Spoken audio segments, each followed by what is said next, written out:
is that there's a spatial struggle going on here between the western moving Canadian system, represented by the CPR, and the southern system, in this case represented by the Great Northern Railway, American Railway. And so these two different railways that are coming in here are hooked up entirely differently.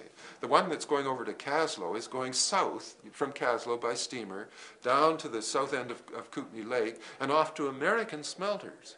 And the CPR is going over to Rosebery and then through to Nakusp and then by steamer up to Revelstoke and to the Canadian, British smelters.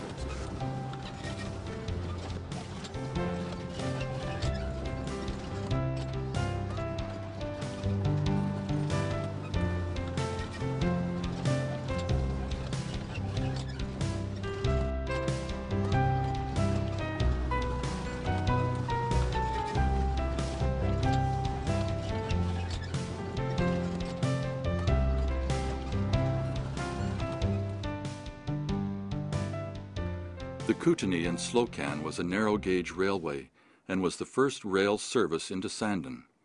The K&S was part of the Great Northern Railway, an American railway system. The rail business in Sandon was good in the early years. The rival Canadian Pacific Railway was fast to notice that there was money to be made. They built a modern standard gauge line into Sandon and a fancy new station. The evening before the grand opening of the Canadian Pacific Station, a group of miners were grumbling in the bar. The discussion grew heated, and then the miners burst into action. The group got onto the K&S engine and backed it up to the new station. They threw a heavy cable around the station and with a mighty heave pulled it off its foundations. The noise woke up most of Sandon, but the perpetrators were never identified.